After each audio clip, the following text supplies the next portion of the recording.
Halo Sobat Investor, jumpa lagi di channel Investor Jelata. Kali ini saya akan sharing ya laporan keuangan Gajah Tunggal ya, GJTL yang baru saja rilis kemarin Jumat ya.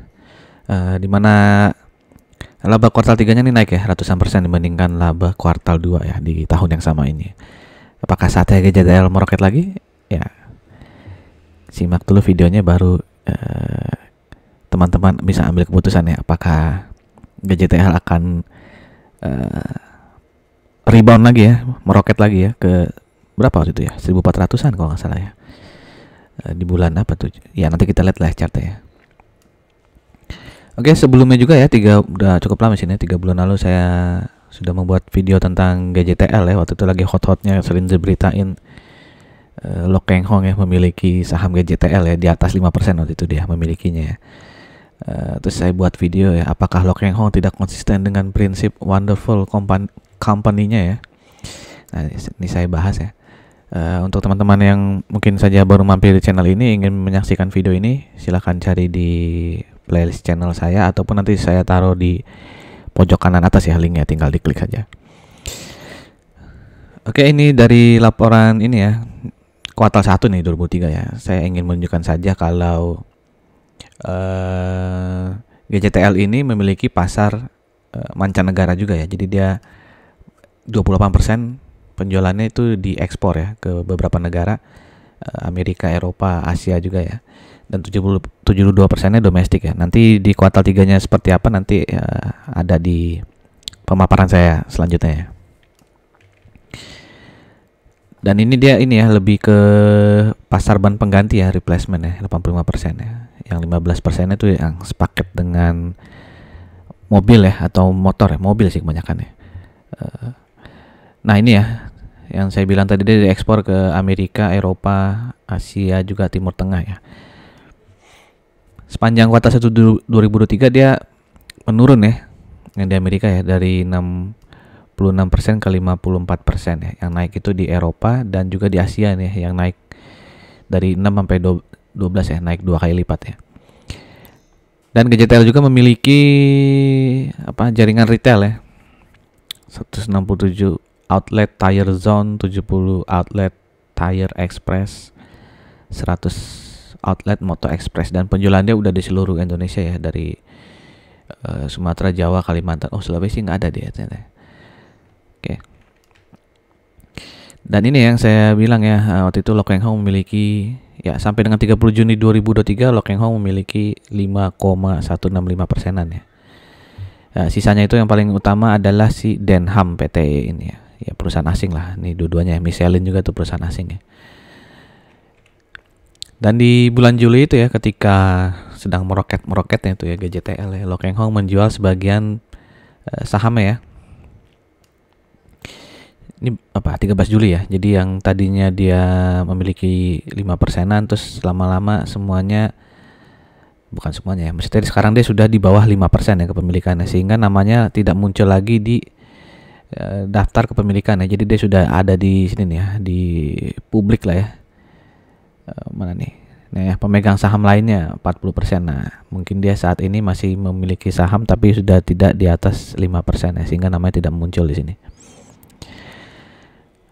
Kita flashback ke laporan keuangan 2022-nya ya, di mana dia merugi ya, walaupun pendapatannya naik 11,9%, tapi dia merugi sebesar 181 miliar ya. Jadi ada penurunan 325% ya dibandingkan tahun 2021 ya, yang masih profit 80,5 miliar.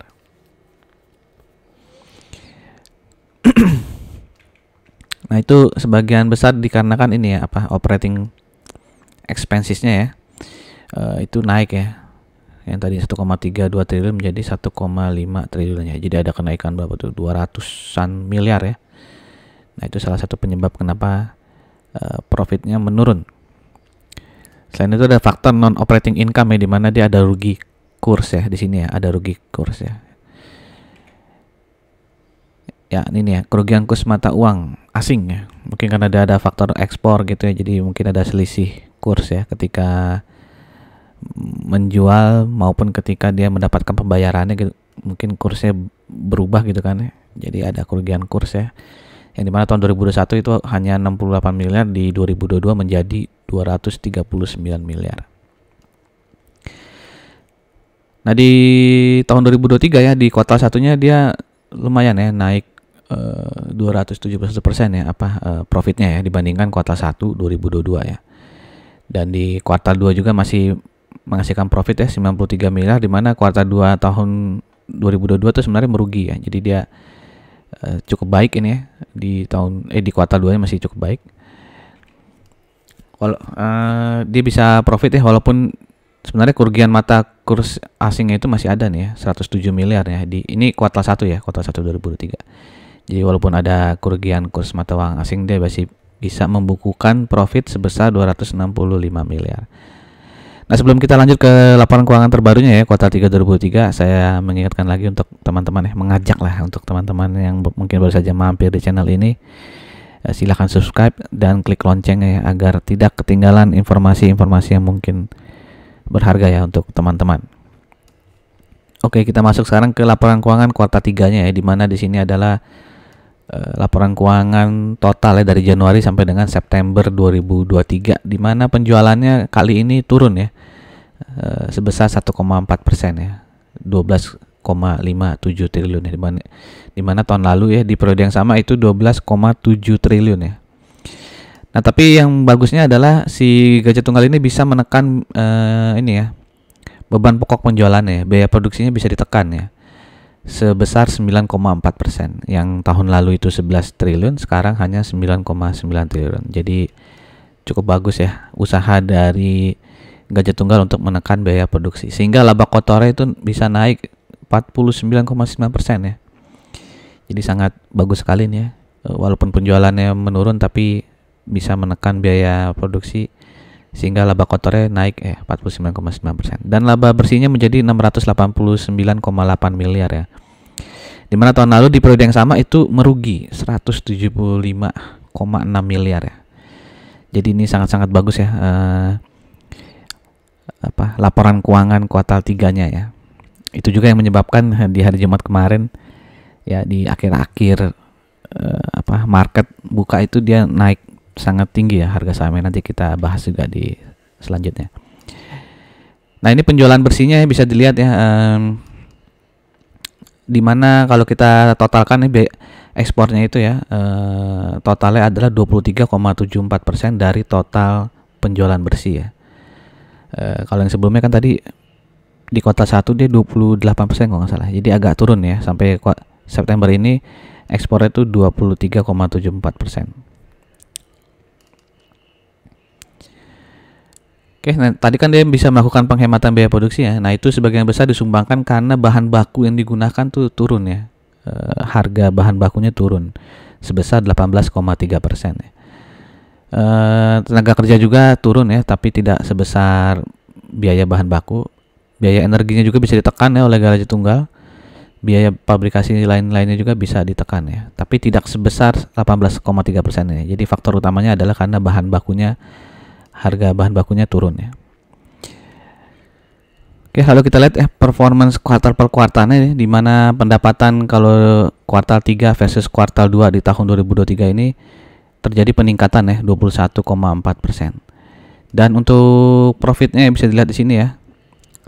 Kuartal 2 versus kuartal 3 itu terjadi kenaikan 262,59%. Ini tadi yang di judul, makanya saya bilang naik ratusan persen itu ketika dibandingkan kuartal 3 versus kuartal 2 di tahun ini ya. Jadi yang kuartal 2 kemarin tuh hanya menghasilkan profit 93 miliar, dan di kuartal 3 ini, khusus kuartal 3 ini berarti di Juli sampai September ya, itu menghasilkan profit 340 miliar ya. Sangat besar sekali ya, bahkan lebih besar daripada kuartal satunya. Oke, dengan laporan keuangan sampai September tadi, kalau disetahunkan per dari Gajah Tunggal itu 3,19 kali ya. Dimana kalau kita lihat histori ke belakang sampai 2017, 3,19 ini termasuk kita bisa bilang rendah ya. Karena sebelumnya dia bisa sampai 52 kali ya. Yang paling rendah itu di 7 kali ini ya, 7,16 ya. Berarti ini per saat ini sangat rendah sekali ya. PBV-nya 0,37 ya, ini standar PBV-nya Gajah Tunggal lah di 7 tahun terakhir ya. Kalau kita lihat historinya ya, 0,2, 0,3 0,4 ya, paling tinggi 0,4 lah nih di tahun 2017 ya.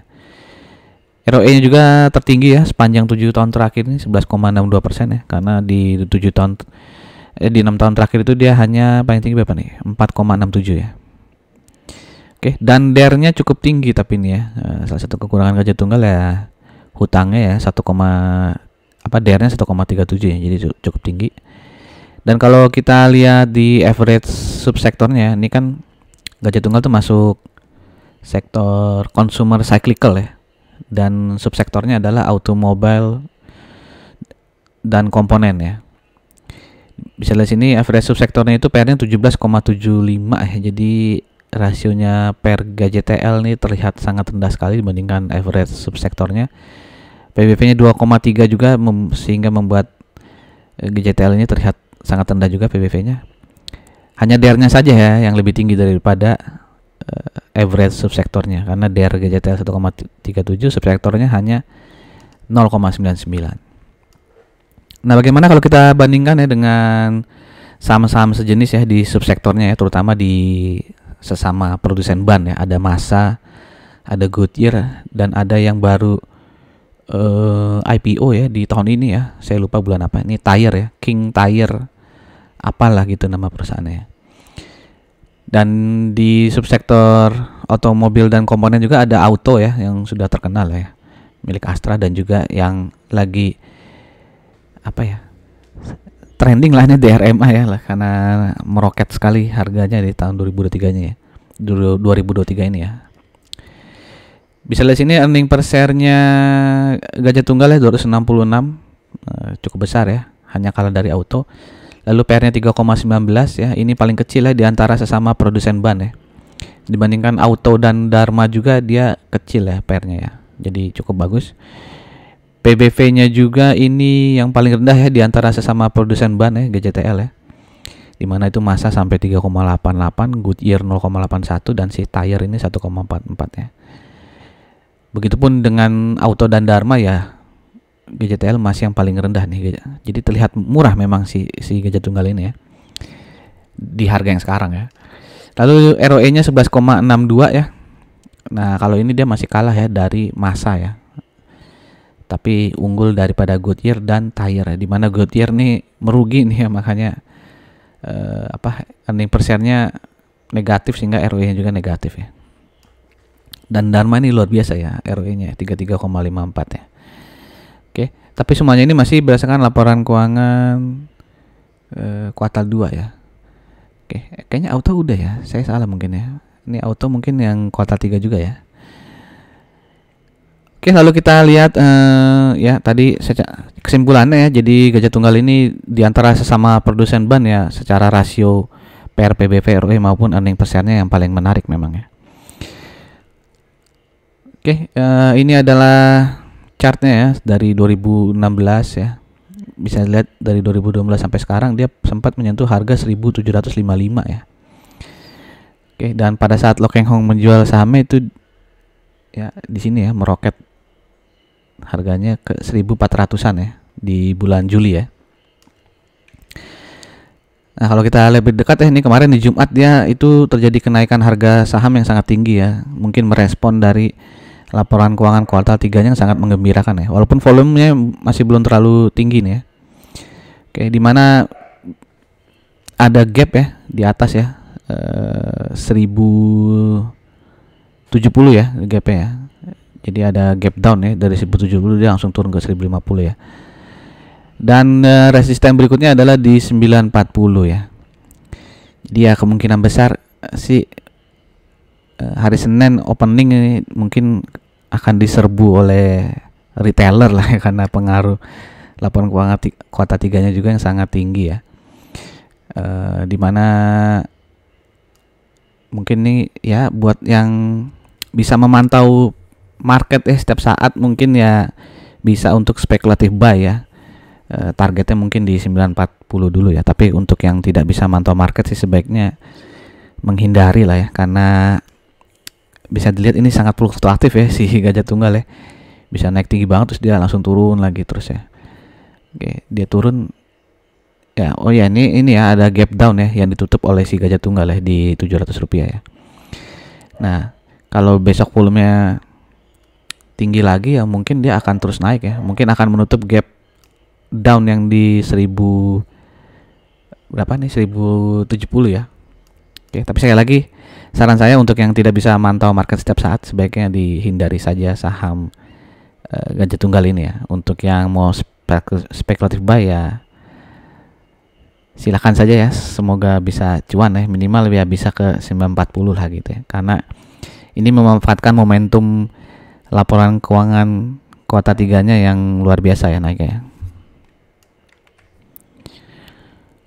Oke, untuk dividen ya, Gajah Tunggal ini tidak rutin ya membagikan dividen ya, terutama setelah 2017 ya. Dia tuh absen ya, 4 tahun 2021 baru memberikan dividen lagi, tapi 2022 dan 2023 ini dia absen lagi ya. Nggak tahu ya, mungkin tahun depan kalau labanya tahun 2023 ini sangat besar mungkin dia akan membagikan dividen lagi gitu ya. Jadi ya jangan terlalu mengharapkan dividen ya untuk Gajah Tunggal ya. Jadi untuk yang dividen hunter ya sebaiknya pilih saham lain saja ya. Ini untuk mengejar capital gain ya. Karena cocok nih ya, fluktuatif ya, naik turunnya kenceng nih ya. Untuk yang jago trading ya mungkin Gajah Tunggal ini menarik ya, tapi untuk yang investor jangka panjang atau dividen hunter sepertinya tidak cocok ya menurut saya. Oke, nah bagaimana menurut teman-teman, apakah Gajah Tunggal bisa lanjut naik lagi ya sampai ke 1400-an lagi ya, atau dia hanya akan nutup gap di atas ini ya yang 1070? Silakan tuliskan pendapat teman-teman ya di kolom komen. Oke, demikian saja dari saya, sampai jumpa lagi di video-video berikutnya. Salam jelata.